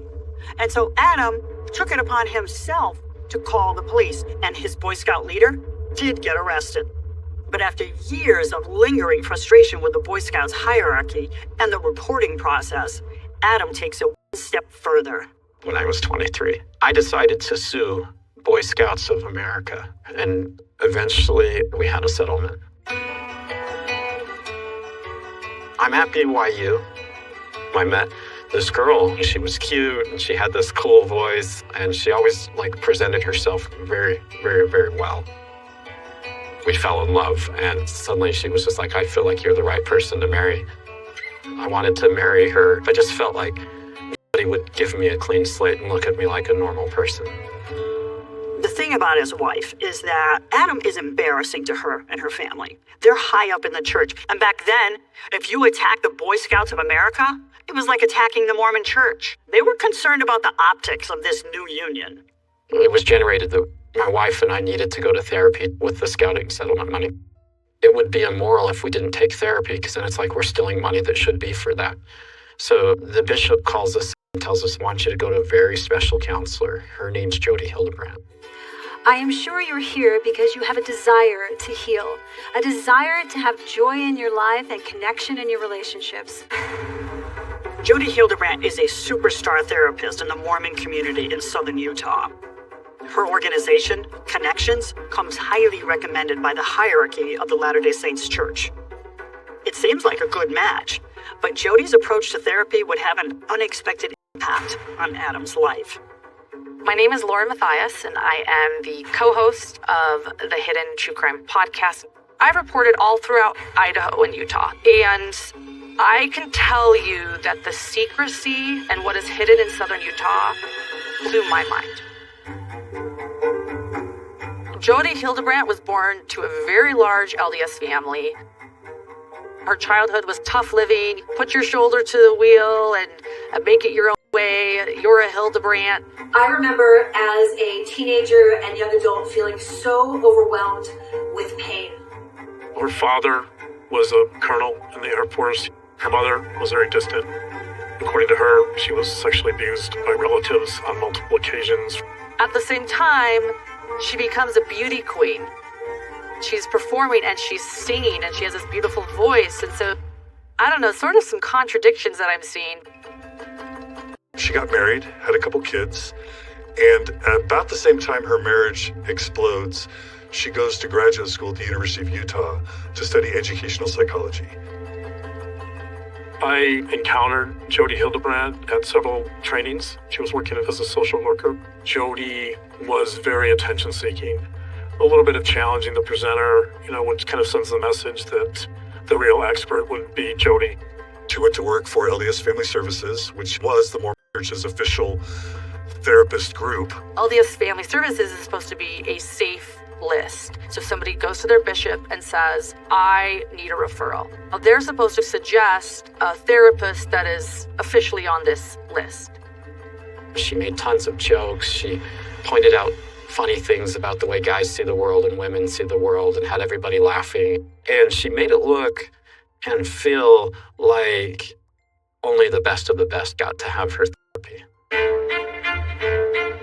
In the Book of Mormon, it's taught that sexual transgression is next to murder in severity. Masturbating and looking at porn is probably one of the most serious and even spiritually deadly things you can do. That's the context that many of these Mormon therapists arise from. And so Jodi Hildebrandt definitely comes out of that mold. A network of Mormon therapists committed to, curing the world of masturbating, men. These are all been packaged with vacuum bags. So this is calories for 5 people for 2 years, roughly. Food storage is something that people do in the LDS religion. I don't go to church anymore, but I still have the food storage. And I still believe in it. My name is Daniel Choate. I've lived in Utah my whole life. I was married for 15 years. I have 5 kids between the ages of 17 and 7. Bluntly, as is common with the male kind, I would look at some porn occasionally. And I was very honest with my wife about it, and it really began to bother her a lot. She said there's no difference between that and having an actual affair. I did not feel like that. I thought that I could go to Jodi to help us navigate this road that we're both trying to go down together. She put us right into her groups, and there was a men's group and a women's group. We had a meeting once a week on a Saturday, and Jodi would head that meeting. Really, everybody was there for the same thing. It was all porn. It was all about me having a sex addiction. I couldn't figure it out because I hadn't masturbated or looked at pornography. I didn't do any of this stuff. She conceptualized all of her clients as addicts. If you masturbate, you're a sex addict. But if you have a bad temper, you're addicted to drama. There wasn't any aspect of the human condition that she couldn't pathologize. She said that if you did something one time a year, the fact that you couldn't not do it one time a year meant you were an addict. She even joked around and laughed about how someone can be addicted to having sex with a lamppost. People would describe themselves as addicts. I masturbated once last month. I'm 28 days sober. One of our core beliefs is that we're born with an addiction mindset. If we're all sinners, then the solution is to find what she calls truth. So the goal is moral perfection. The way you find moral perfection is through Jodi Hildebrandt and her system. You would then go to these accountability groups. They were often run over Zoom. And people would report to these groups like Alcoholics Anonymous. We had to make 7 phone calls per week to other men that were in the men's group. You would call somebody, they would tell you about what's going on in their life, and you would do the same. And we were encouraged to share, as openly as possible. So it would be like, hey, Jim, thanks for being my accountability buddy. I didn't masturbate this morning. And Jim would be like, oh, great, good job, keep going. But then on the 5th day, if you did masturbate, your job was to say, hey, Jim, I slipped up. And then in the next group, if you didn't report your slip up, Jim would make sure you did. Jodi would have the group serve as a form of punishment for falling off the wagon. One day I come home and there's a note on the bedroom door. It's like a full page of rules and things that my wife has made for me. I'm only allowed in our bedroom under her rules. And she had times that I could enter in the morning and times that I could enter in the evening. If I didn't abide by these rules, she let me know that she was going to take the kids and leave. So why are these women going along with this? I'll tell you what I think. Jodi is giving them control. She is rejecting 200 years of the church's patriarchal history. She's empowering these women to examine their marriages and make demands. She's embracing these women's feelings, and she's controlling the weakest part of the men's psyche. After about a week of appeasing her, I rebelled, and I went to sleep in the bed one night. So she said, hey, you have to get out of the house, or I'm leaving. I reasoned with her, okay, I'll go to the guest house, and she accepted that at the time. Why would you split a couple that you wanted to help? Because you're getting information from them and you're using it against each other. They have no idea what the other one was saying. They're just trusting Jody. I would say the majority of men were like fairly under Jody's spell. That they were evil and they needed to change and fix everything. I remember making phone calls with guys from the guest house and coming to understand that almost everybody's separated. What the heck is going on here? Look, here was a little note from my ex. I love you. I'll stop focusing on myself so much. It doesn't represent how I truly feel about you. I love you, I love you, I love you. This was our life before Jody Hildebrand. My wife wanted Jody's approval of everything she did. She lost the ability to know for herself if something was right. What Jody wanted was like a drug for her. These are emails between Jody and Adam's ex-wife. Dear Jody, our conversation this morning reminded me of the scripture when Jesus said, my sheep hear my voice. I wanted to express my gratitude to you for being his voice in my life. Now, Jody represents God. When I read the emails between Jody and my ex now, it sounded like they were talking about like a sexual arousal kind of experience. My ex starts talking to Jody about feeling blood in her, like in her cheeks, and this euphoric feeling, and it feels so good. My wife asked me to bathe their daughter, and this was at a point where Jody had taken away from us the ability to kiss, the ability to be physical, the ability to have sex, the ability to talk to each other, and she's very disciplined on this. You could imagine my shock. I'm in the bathtub with our little baby, and my wife walks into the bathroom in lingerie and acted really sexy, and it started to give me an erection, so I was laughing with her, and I asked her to take the baby out of the tub. So she took the baby out, presumably to come back and hop in the bath to have sex with me. And I was thinking that she was like becoming her old funny self again. Then she just looked at my private parts disgusted and just walked off. I always thought that I must have said something wrong that spooked her. You know, I didn't put it together. I didn't realize what happened. There's so much deception going on that the law, quote unquote, they don't know where the truth is. This little boy that you have depends on you, Mom. And I'm hoping that you will be a lioness to protect him. Adam's wife files for divorce, which is probably no surprise to Adam. But what is a huge surprise is that it is soon followed by an order of protection. And Adam is wondering, what has he done that caused his wife to believe she needs the law to help protect her from him? She took the kids and disappeared, and I had no clue where they were. When the protective order came out, she said, my husband is a victim of sexual abuse, and so he doesn't understand healthy boundaries. He had to call me to get the baby out of the tub because he was having an erection. My biggest fear as a victim of sexual abuse was to be accused of being a sexual abuser. I had horrible trauma when I was a kid, and suddenly I'm being accused of stuff that makes it look like I should be in prison. I would put a bullet to my head before I'd touch a kid. In the final divorce settlement, Adam lost custody of his children. He was granted 10 days of visitation a month. Now, upon reflection, Adam believes that the entire bathroom incident was a trap, orchestrated by his ex-wife and Jody Hildebrand to make him look like an unfit father. Adam is not the only victim. We're introduced to Jody in 2018. We got divorced in 2020. I thought, you know what would be excellent is if we can get a divorce, have a good co-parenting relationship, and maybe even be friends. Well, my ex-wife texted my sister-in-law. She claimed that I had done something like rape to her, which, as far as I'm concerned, that's an allegation of rape. She claimed that I had cheated on her in the marriage, which was not true. She also claimed that I had made some kind of sexual comments about our daughter.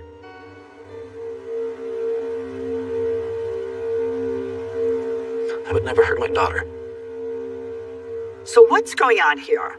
If her aim is to free the women from the confines of a traditional marriage, then that puts her outside the bounds of Mormon teachings. Well, she may be challenging the teachings of the church. there seems to be something else that is driving the actions of Jodi Hildebrandt. Money is not a bad thing at all. It's a wonderful thing. And if you are able to make money and you do it in truth, God bless you. Jodi capitalized on Mormon sexual shame to the tune of millions of dollars. How many therapists do you know who live in $3 to $5 million homes, especially in Utah? It's unheard of. Jodi's sales pitch is, I'm the one who's figured out how to cure the porn and masturbation problem. Start with individual therapy sessions with me. Soon she'll upsell to it being couples therapy. And then soon she'll upsell her support groups. If you can help 8 or 10 or 20 people at one time, you're going to make a lot more money than if you're meeting people individually. She's making money by selling workbooks and homework materials. She probably made money from merchandise. I know everyone seems to have a Connections t-shirt or hat. Jodi would pressure parents to go to the grandparents and have them liquidate their 401ks because you'd say, listen, you can have your spouse or your kids committing this sin next to murder, or you can cough up 5 or 10 or 20 grand to save their children or their grandchildren from eternal damnation. She knew we had just got a settlement from scouting, and she was just raking in that money. She was saying, you have to take more sessions with me. Instead of twice a week, it has to be 4 times a week. We were paying 2.5 times more for Jodi than we were paying for all of our living expenses. Let's just call it what it is. It's a faith-based, multi-level marketing scheme run by a controlling and charismatic figure. Get in the classroom, start meeting other people that are part of the Connections family, start talking to them on the phone, talking to them on social media, and get the help that you need. And for organizations like this to thrive, they need to find new members and keep growing.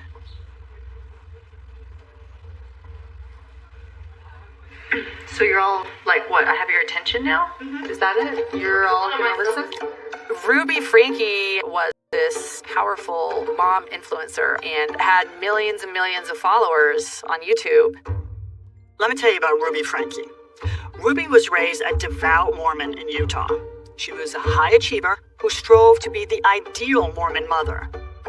Ruby met her husband Kevin when she was just 18. They were engaged within weeks. She had her first child at 21 and then went on to have 5 more.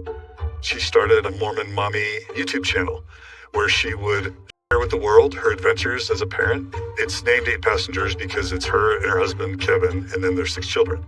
In Mormon culture, women are often secondary, and there are many, many Mormon housewives that feel underappreciated, and it was a way for her to be the perfect Mormon mom.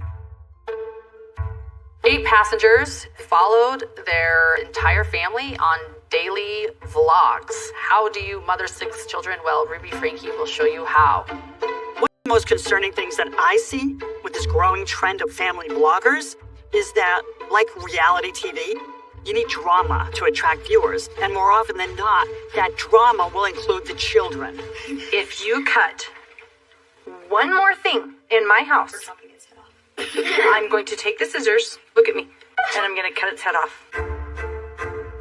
She started focusing on disciplining her children in more and more extreme ways. One of the things Ruby was criticized for was for kicking her son Chad out of his own bedroom and forcing him to sleep on a beanbag. That was 7 months ago. Maybe you need longer without a bedroom.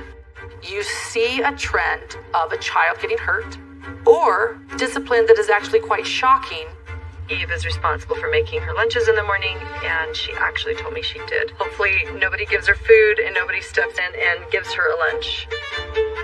The Mormon community in southern Utah is pretty tight-knit. It's not surprising that in 2018, the paths of these 2 powerful women cross. Jodi Hildebrandt's eyes, it was like a cartoon, and the stars in her eyes probably just lit up the moment she learned Ruby Franke might be attending her sessions. I certainly think that she targeted her.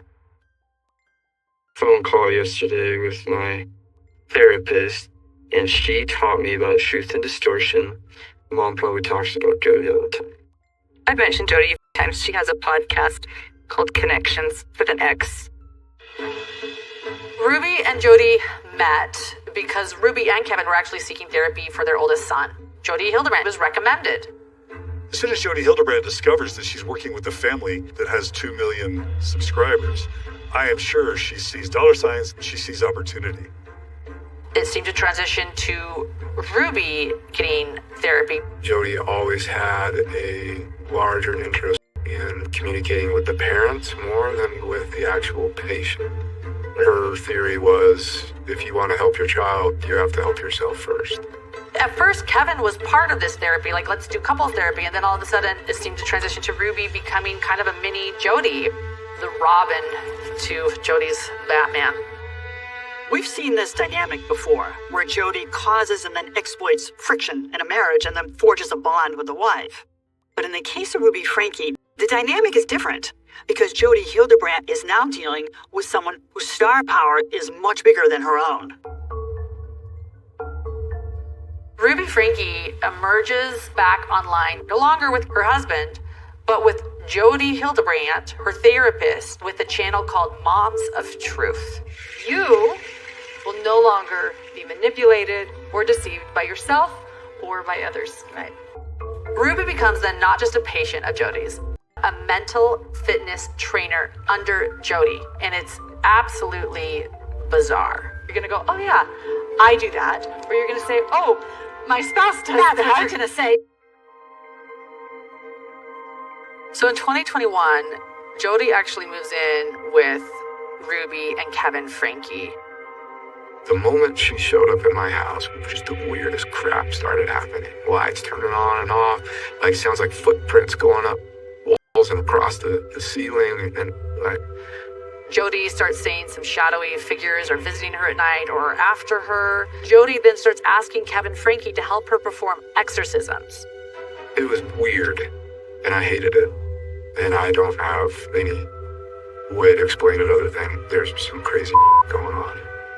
It's hard to make sense of these seemingly supernatural occurrences. Does Jody truly believe she's being pursued by demons? Or is this another performance, where she's manipulating her environment to get the attention that she craves? Ruby would go up and check on her.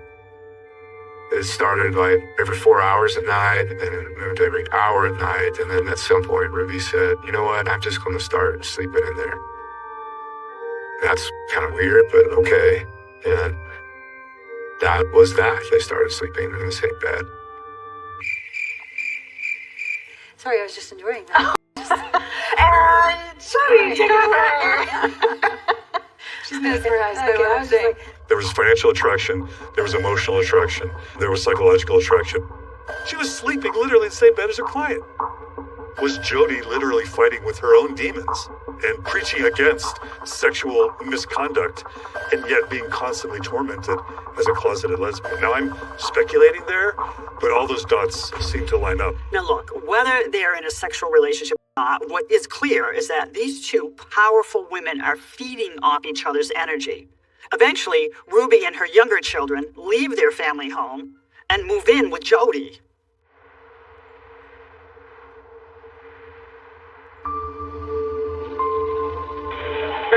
Tell me exactly what's happened. I just had a 12-year-old boy show up here at my front door asking for help. And he said he had just came from a neighbor's house. Emaciated, he's hungry, and he's thirsty. And he asked us to call the police, so he's very afraid. He has duct tape around each ankle. And he has them around his wrists as well. Okay, this boy he's been detained. What's your mom's name? Ruby Franke. Ruby Franke is his mom's name.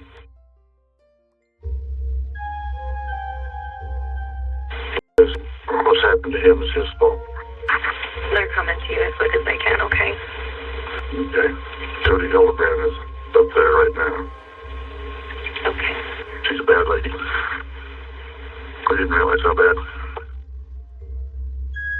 When I arrived at the residence where the young boy was located, I noticed how bad this boy was emaciated. His skin was coming off. I was tearing up.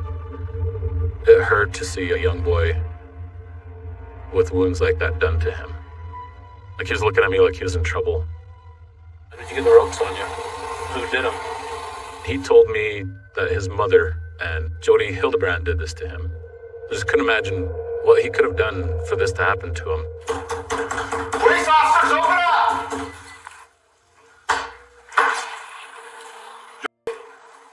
I need you to step out. I have my turn. That's great. Step out of the house. No, I'm not gonna step out Step the out of the house. house. Step out of the house. Whoa. We're just gonna see if anybody else. Anybody else? Wait a minute, how do you come in my house? Right there. At the home, I let Jody know that she was being detained, and I didn't have any real communication with her until we arrived at the police department and I conducted an interview. If we ask you any questions that you don't want to answer, you can just tell us, I don't want to answer that question. So I trust my attorney. He said, don't say anything. And I said, I have nothing to hide. And he's like, I know that. I don't know what's going to happen with what I say. You know? I'm a psychologist. I've watched people flip things all the time. If you knew all the pieces, I think you'd have a lot of empathy for what was going on. I was in bed at 4 a.m.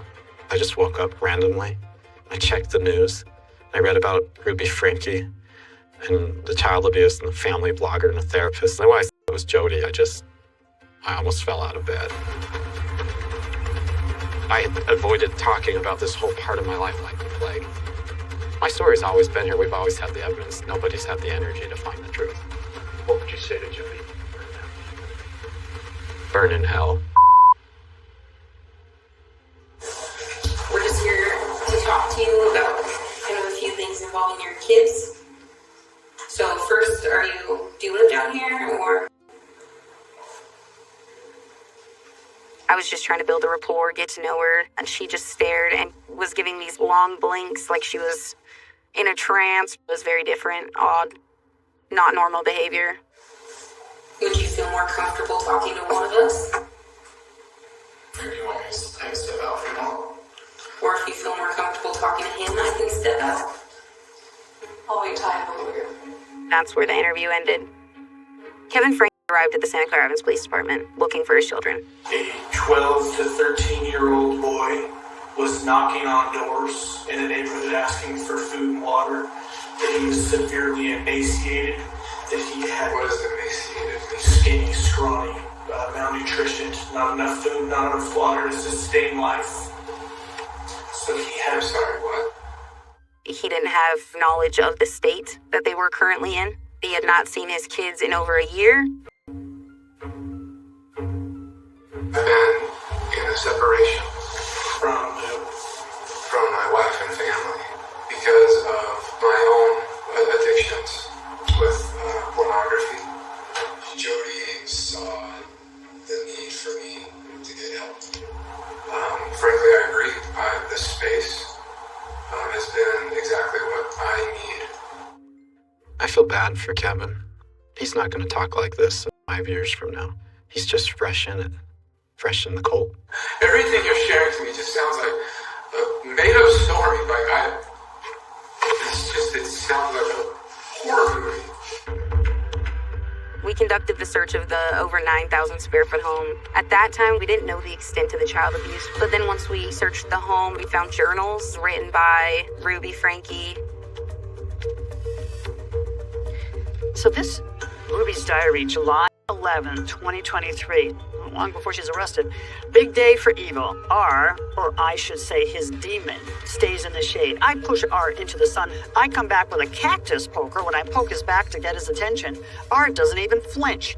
He's in a trance and doesn't appear to feel anything. The children were told that they were disobedient and they had to withstand different punishments, running hills in the middle of the desert, fasting for 3 days, no food, no water. All these things were part of the repentance process, which was supposed to get the devil outside of them. This is good evidence. She knows her kids are being abused, and she thinks that the kids are like demons, or they don't know how much God loves them. That's love? This is crazy. This is a free call from Ruby Franke, an inmate at Purgatory Correctional Facility. Adults have a really hard time understanding that children can be full of evil and what that takes to fight it. The most upsetting thing is that I am completely misunderstood. Like, my own family misunderstands me, they misinterpret me. And poor Jody, she puts her neck out on the line for people and then they get mad at her. I mean, it is just horrendous. I cannot even wrap my head around what Ruby is saying. She has been arrested, she knows the condition of her abused children, and she is still defending Jody? This is a massive transformation from mommy vlogger to starry-eyed cult follower. So what really happened here? We didn't do that. We didn't do that. Those pictures we did not do. He did that to himself, yes. If we put that on him and then he rubbed around and cut himself, yes. But we didn't do that. I'm a good woman. I don't do naughty things. I'm a really good girl.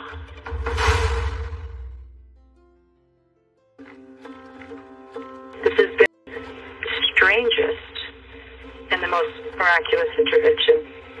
It put everybody where they needed to be. It separated me from Jody, so I'm not hearing her. And I think just not hearing her has cleared a lot of things up for me. Now look, perhaps it was the gravity of the charges and the potential sentence she'd face, but after months in jail, Ruby Franke had the presence of mind to step back and see through the fog of her twisted alliance with Jody Hildebrand. I think Ruby really wanted to be loved in a way that she had not experienced before. I think Jody sensed that, and Jody played on it. There were a couple pages in the journal where she talked about possession. It really showed me the extent to which Ruby was all in with Jody's beliefs. Well, how come you get to say where the boundaries are? And I always say to people, I don't say where the boundaries are. They're God's rules. It was always about distortion versus truth. But really, when it comes down to it, truth is anything Jody says. So, in other words, a cult leader. Like all cult leaders, whether it's L. Ron Hubbard or Keith Raniere or Jody Hildebrand, they always mix in sort of pop psychology, New Age doctrine or theology with some of their own particular practices. When I hear that she thinks God is speaking through her, I think, what a narcissist. My next thought was, what the heck is going on in the LDS faith with all these extreme beliefs? I'm covering the Chad and Lori Daybell case, and the exact same thing is happening. Chad and Lori Daybell are a couple that led a doomsday cult based on fringe LDS beliefs. Now, they believe that Lori's 2 children were possessed by demons, and they had them killed. The Daybells isolated themselves from anyone who challenged them. Ruby and Jody seem to be doing the same thing. Weeks before they were arrested, they were shopping for remote ranch land in Arizona. I firmly believe that those kids would have met a tragic end if Jody had been allowed to take them to Arizona. Mormonism at its best is a beautiful, beautiful thing. So somebody that comes along and distorts Mormon doctrine and theology and then monetizes it, and then in doing so, when they're supposed to be a healer, they're predatory and destroying lives and families. It's an evil, corrupt grift. And Jody Hildebrand was one of the worst grifters Utah's ever seen. This is a call from Jody Hildebrand. The Lord says, "And ye shall be betrayed by brethren and kinsfolk and friends. Children shall rise up against their parents and shall cause them to be put to death." That statement right there is what's going on with me. It's hard to know if Jody's religious thinking changed, but in the court setting, she did change. Ruby and Jody each pled guilty, and the plea deal was to drop 2 of the 6 aggravated child abuse charges. They're each going to do at least 4 years, because that's the minimum sentence they were given. Jody's brand of perverted Mormonism was a dangerous mix. This greed-fueled exploitation of religious doctrine, this deep-seated drive to punish men and children, and this promise of spiritual salvation. It is hard to fathom the damage she has done. She took away 15 years of our life.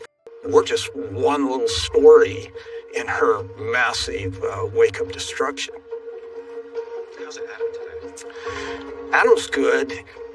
Ever since he came home from scout camp in '97, his life has been in turmoil. And he gets up every day, and bless his heart, he's one of the most optimistic people I know. I've had my life turned upside down and turned back over in an extraordinary way. A couple of years ago, this beautiful woman came into my life. We had a baby a few months after we got married. I always wanted to have a baby out of wedlock, but I missed it by just a few months. I just love her, and I got this gorgeous second chance at life. Jody Hildebrand. We're to see this.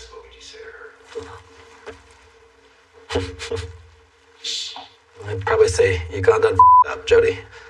You know, may God have mercy on your soul when you finally take responsibility for what you've done. How deep has the covenant cut in your heart? She convinces people to do whatever she wants because she's the prophet. And she said, if we save these cats today, we will be saved in the day of the apocalypse. Desperate people do desperate things.